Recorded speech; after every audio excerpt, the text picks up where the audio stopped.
Well, the name is Neil Mattei, and I'm known in these parts as the musical prime minister.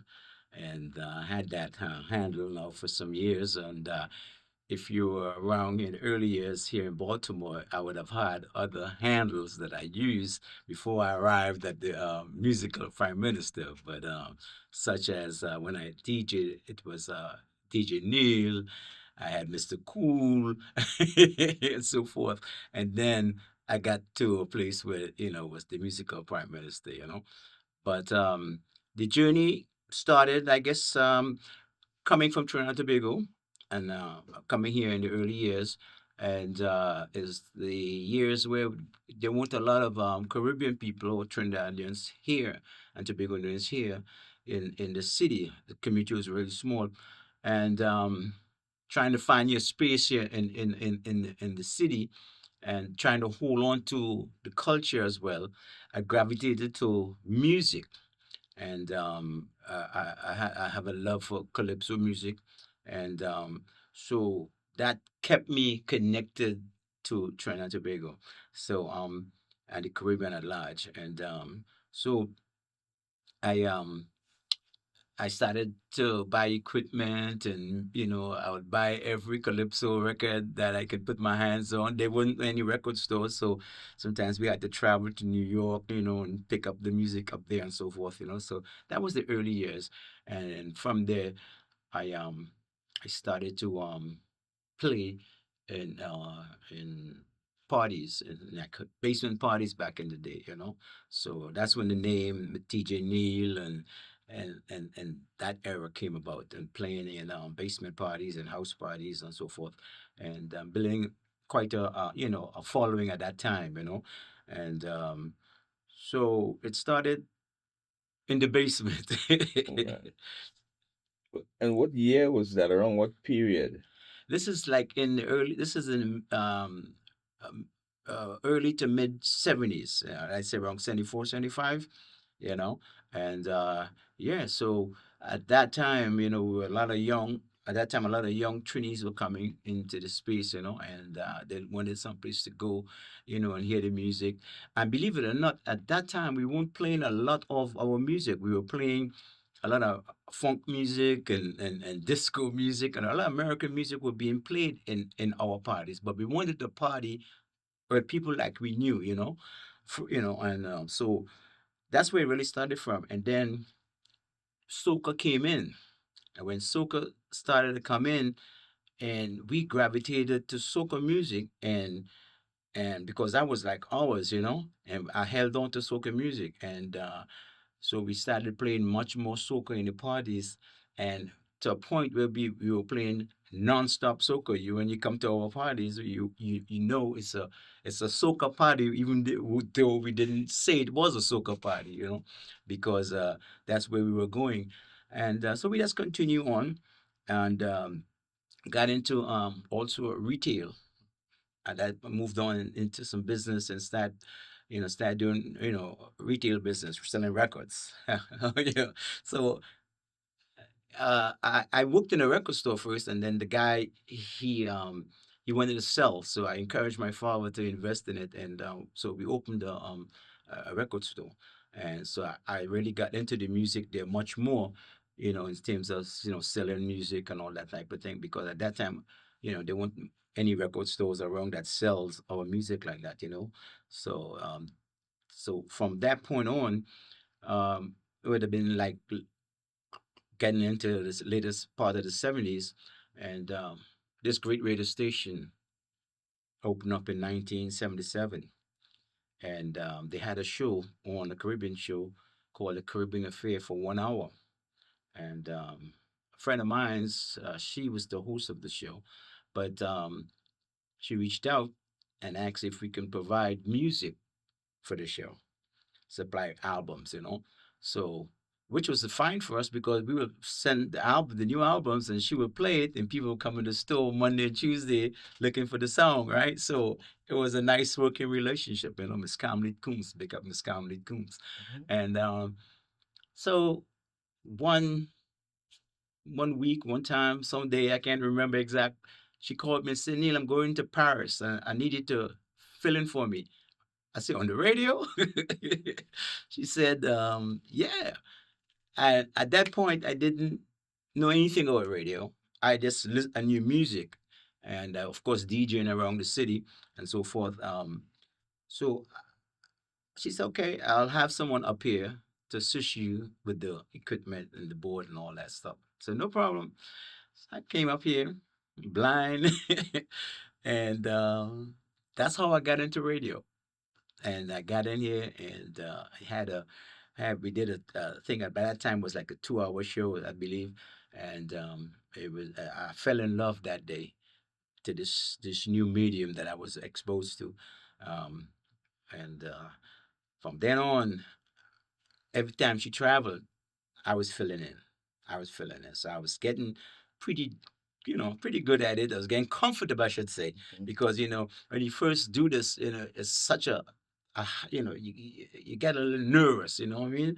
And every time I go to open the mic, that nervousness just came over me. So, but the more I did it, the more I get comfortable at it, and I found my space right there, radio. So the show went on, and after a while something happened and the show went off the air, so we didn't have the Caribbean Affair for a short while. Actually, somebody else did the Caribbean Affair, but they left. So when they left, I ran into the program director at the time, Mr. Kwaisi Mfume, Congressman Kwaisi Mfume.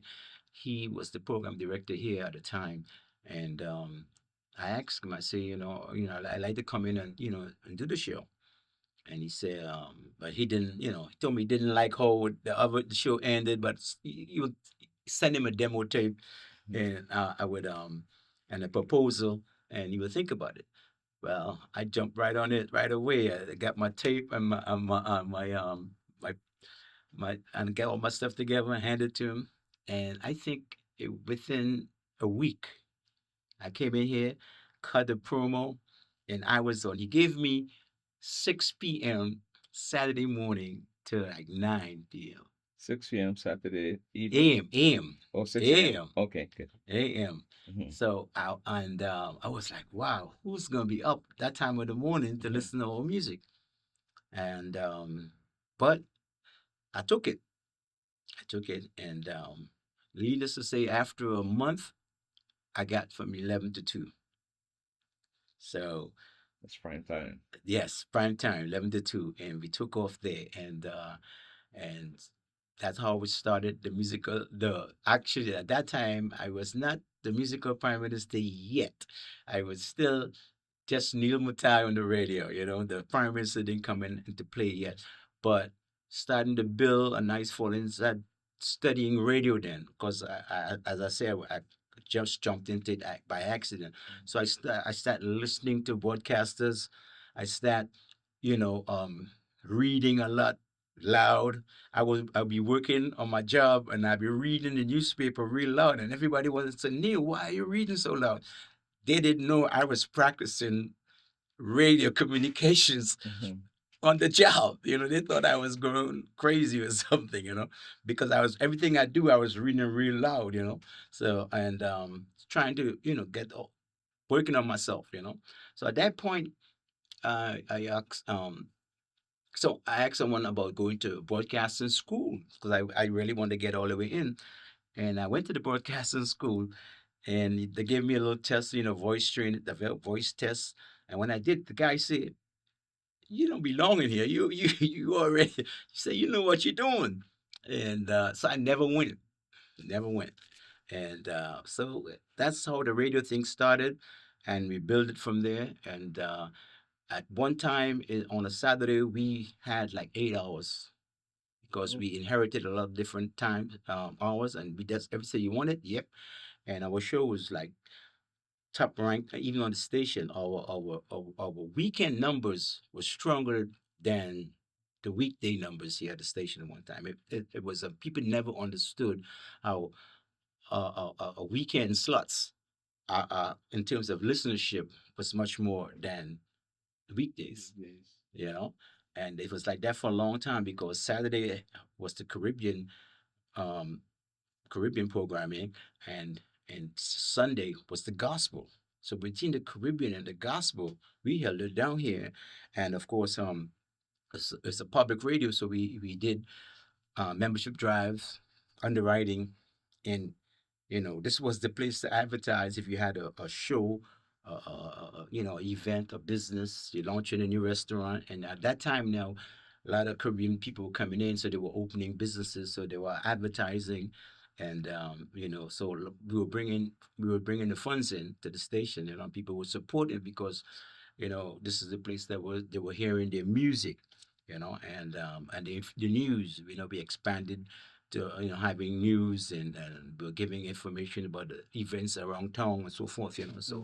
So at so this was the place, and so that's basically how I got started in the radio at Morgan, and to this day, still here, holding it down and doing it, and I continued playing music out in parties and so forth, and then I reached out now and started to promote events Okay. because I noticed at the time we had promoters around, but they weren't. Sometimes, the book artists they didn't show, and I guess as a youth, I thought maybe it could have been done differently.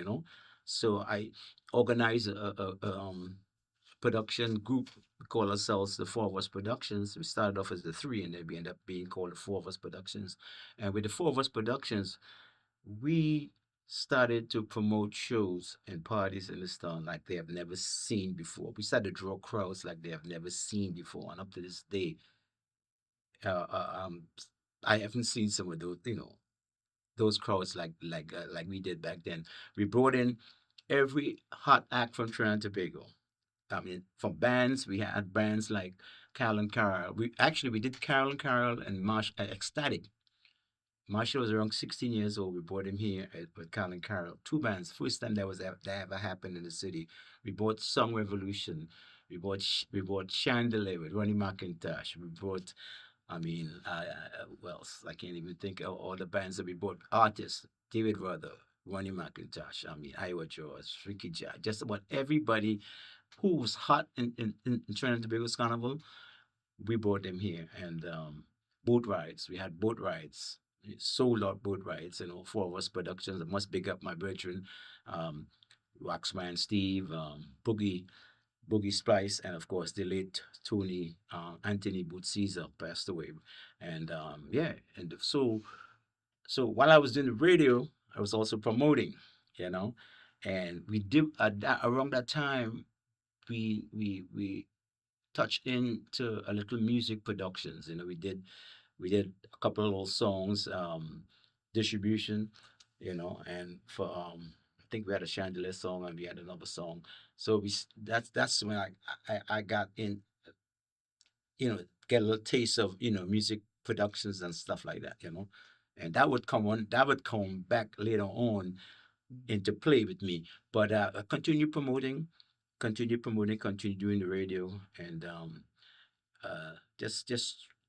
just bringing Caribbean culture and Caribbean music to the people, and I'm providing, that something that we all missed, from because we were so far away from home, so we connected, and we had bus trips to Toronto, Caribana, and our bus trips were crazy, and so we did bus trips to Canada, and we just anywhere the culture was, we went. New York City.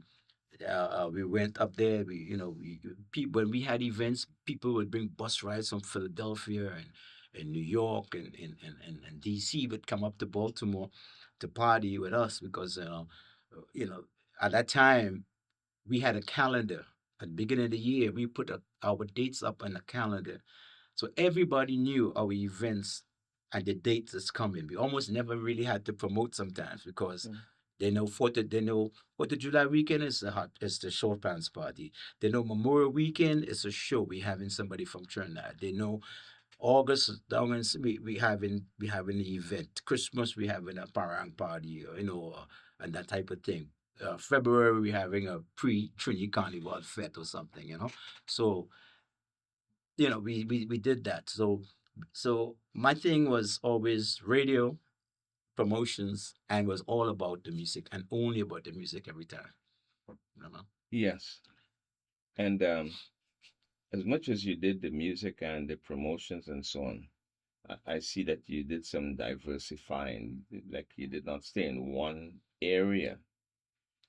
How did that work out? And is that still something that happens now in the general scheme of things? Yes, I didn't stay in one particular spot, and quiet as it's kept, I've done a lot of music. I got a publishing um company, and I produce some music. I have some music out there, and currently I manage an artist out of Trinidad, and I produce all. I'm an executive producer of all her music, and she's an up and coming artist, and we have quite a few songs. For the last 4 years, you know. But we started off in soca parang, and we ventured out in some straight up soca, and we looking forward to a reggae release coming out real soon. So I moved on to the publishing, and I also venturing into managing and also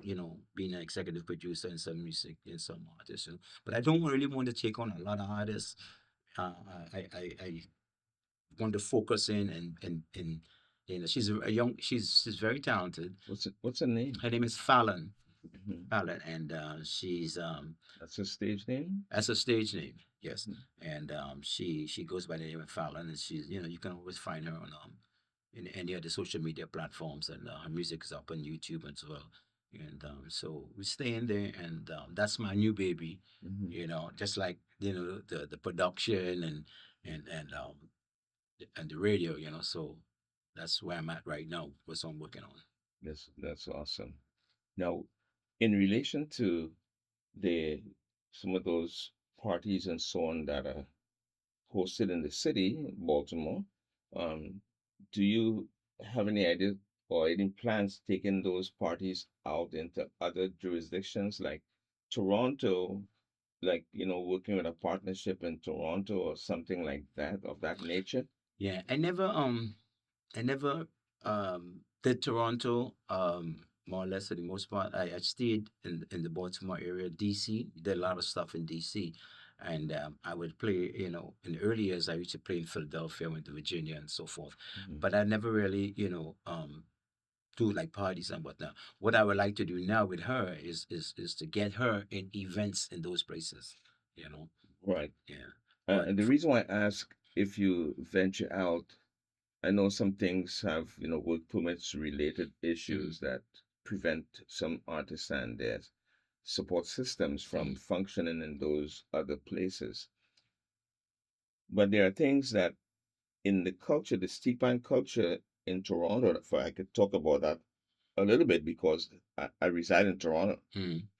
And I would like to take the message from Baltimore to Toronto and say to people, hey, Baltimore has a very active cultural base that Mm. is broadening. How about partnering and expanding together? That's the reason why I'm asking that. That sounds good. I would love to work with anyone up there, in terms of, coming up and doing, shows or connecting and putting on events up there or whatever. I'm open to all that kind of stuff. Like, I just, I never saw, well, I'm familiar with Toronto, and I know it's quite huge. Is a huge Caribbean community up there, and so forth. So that would be a great market, to break into. I think so. And, you know, I can take the word up there to people who might want to consider some things. Um, but I don't know how it's going to work because I've never ventured in that area. Mm-hmm. But sometimes, opportunities present themselves and you say, hey, I know someone who has an interest in coming to do something in Mm-hmm. Toronto. Um, I want to just transition now from the calypso, the production, and the soca to a little bit of pan, to bring, and then we could talk about mass too. Mm-hmm. Um, Pan has its own unique needs. have you done any pan in the city here or anywhere else? Well, we have a number of steel bands in the city over the years.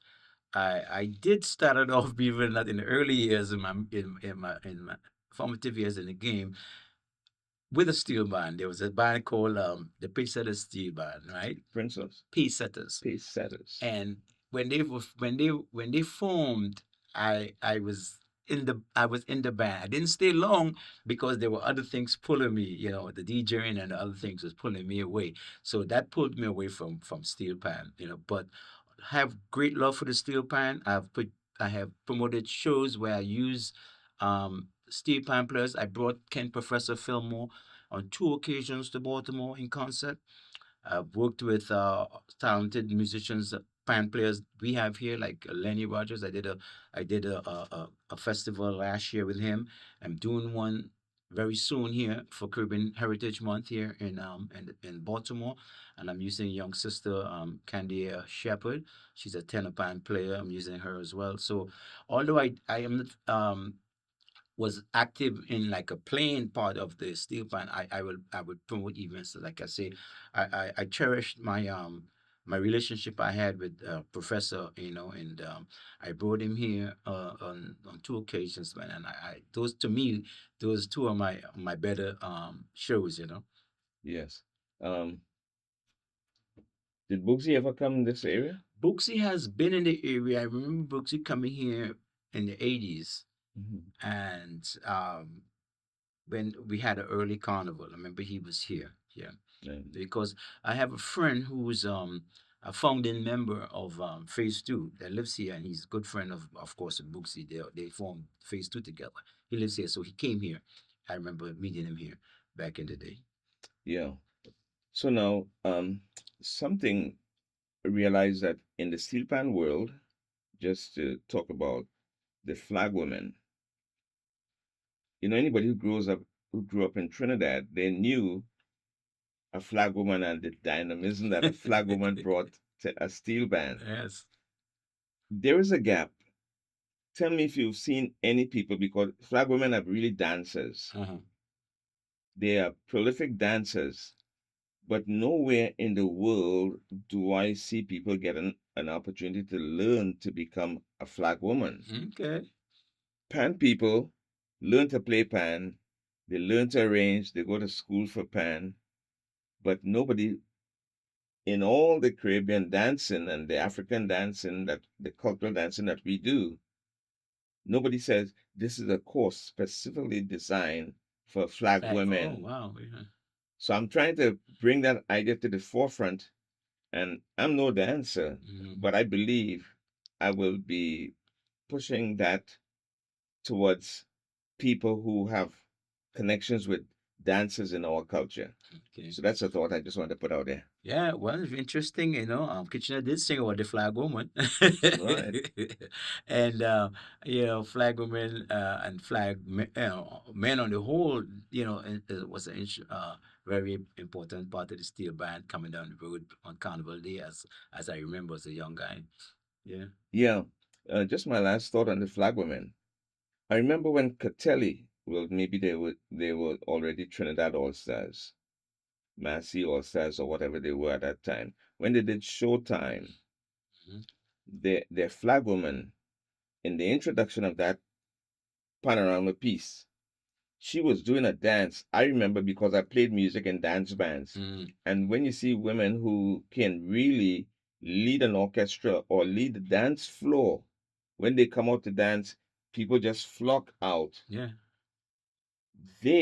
That woman, she basically played that piece with the introduction. And I knew from that moment that band is going to win because, it, Got it, the leader, the flag yes, person. Yes, because the yes. flag woman is really the energy of the band. Yes, And they're flag men, but a flag woman had a mhm, role had a from way back specific role. in Yeah, the early days, yeah. and it continues. Mhm. So a flag man is cool, but a flag woman is super cool.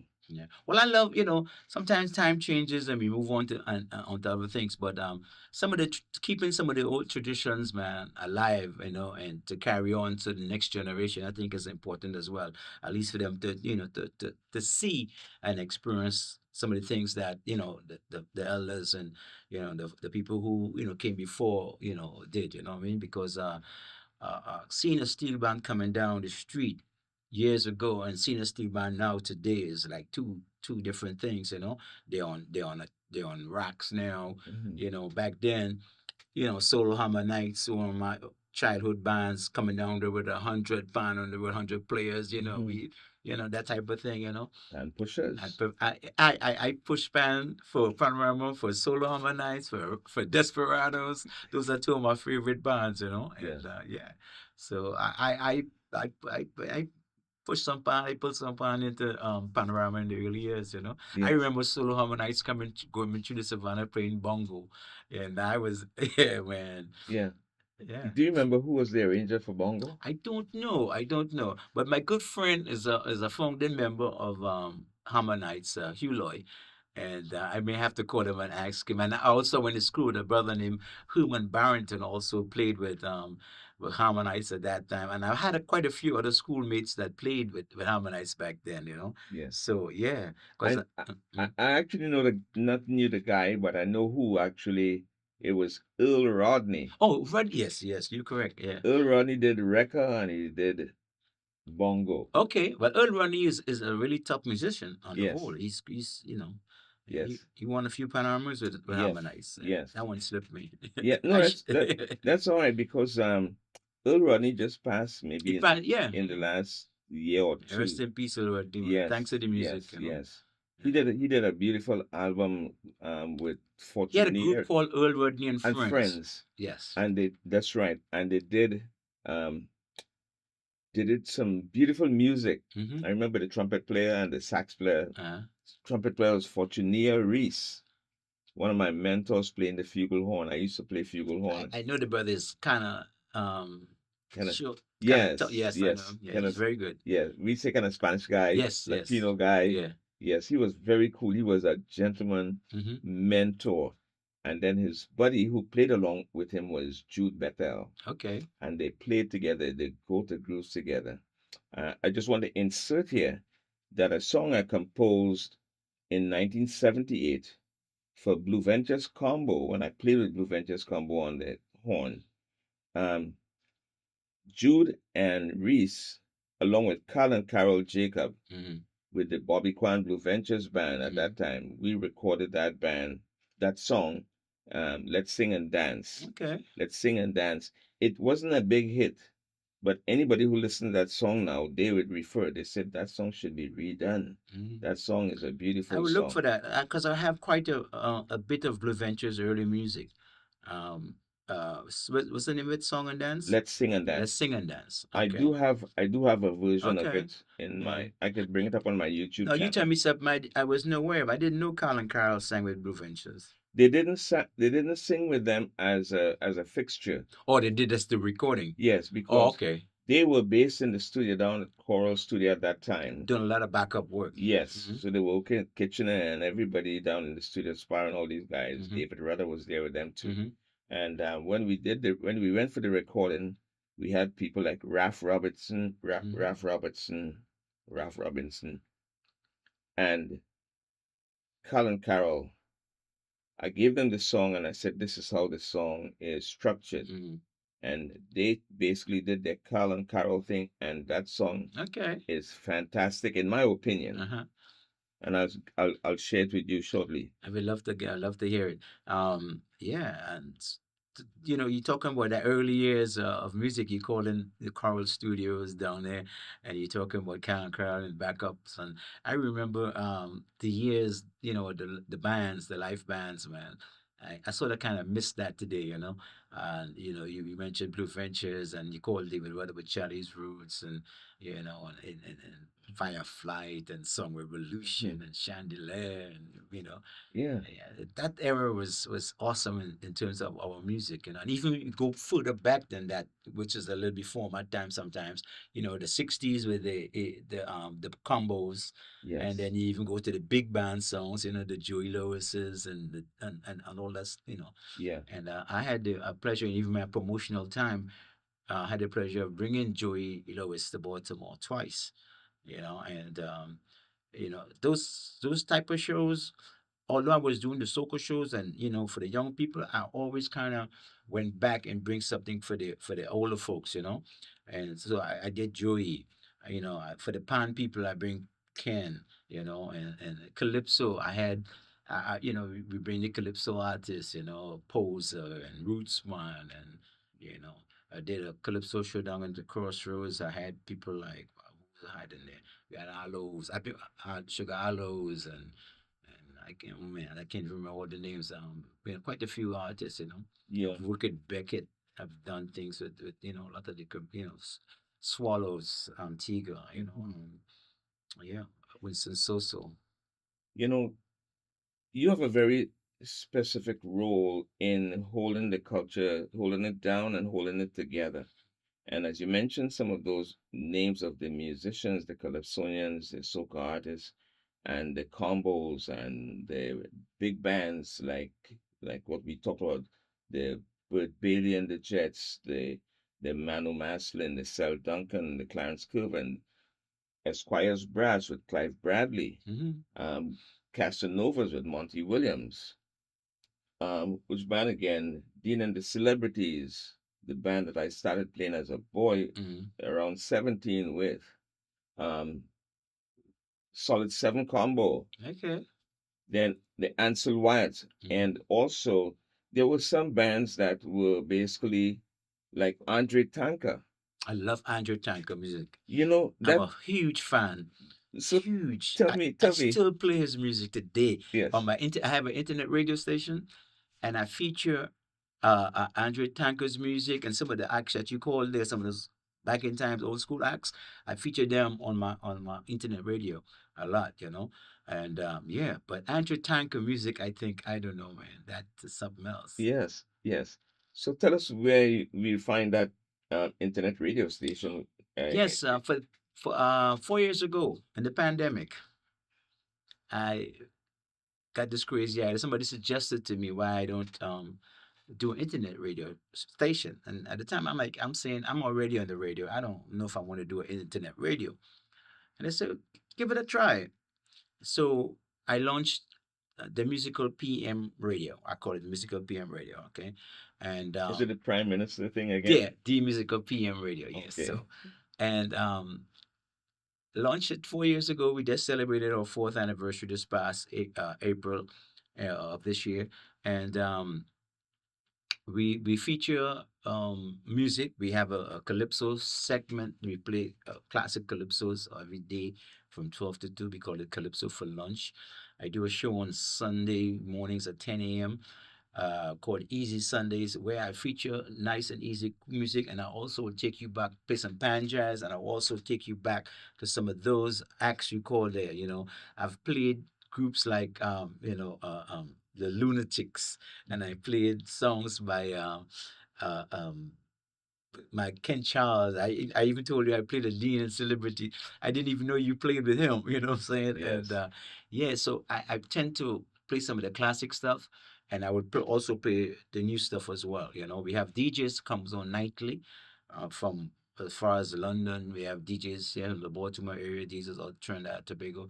We have these in New York as well, and they all come on and do shows and make their contributions. And we have DJs from Barbados on there, and so it's been going good. Although I had no intentions of starting an internet radio station, but after I got into it, I realized that it gave me an extension to what I was doing on Saturdays here at Morgan, WEAA.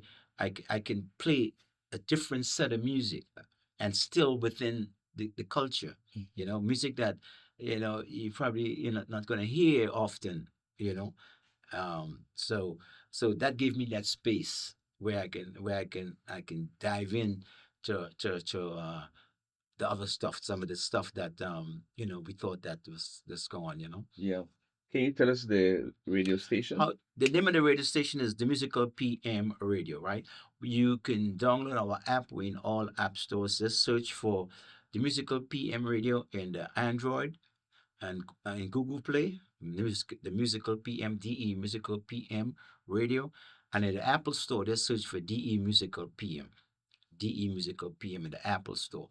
Download the app, or we are in TuneIn Radio, we're in Radio Garden, we're in just about every radio directory, and of course you can listen to the station on our website, which is www.demusicalpm.us. Very good. So before we wrap it up, I'd like to get that information in a text message so that I can post it on the Okay. YouTube channel. And I wanted to know if you had any final words for the hour. What's coming up immediately, like what's coming up in Mhm. Juneteenth and whatever is coming up. Can you tell us, Well, please? what we're doing, I formed a relationship with John Hopkins Hospital last year, and they have been sponsoring some events, cultural events here, Caribbean events. And I did one celebrating the Trinidad and Tobago's Republic Day last September, and this year I'm celebrating. We're doing Caribbean Heritage Month, which is June is Caribbean Heritage Month here. So in the month of June, we are having our event sponsored by Johns Hopkins Hospital and University, and I'm the host for that. And also, I'm doing like I have a couple events that comes around town here in the month of June as we lead up to Baltimore's Carnival, Baltimore, Washington. One carnival is in July, and so I really do not take part in terms of events for the carnival, but I am involved in it in terms of hosting, emceeing and hosting events and so on like that. So, Okay, but in terms of putting on events for the carnival, I don't. I leave that for somebody else. Sometimes you gotta leave space for other people to do their thing. that's right. That's Yeah. right. So, Well, Well, I want to thank you so much because you've enlightened me of some of the things that are happening here in Baltimore and what you are involved in. It's a tremendous pleasure to have a conversation with you and to also be able to share this information on my YouTube channel. I just want to let folks know because I'm going to post my YouTube channel information. It's youtube.com that / the @ symbol Michael Joseph Enviropan.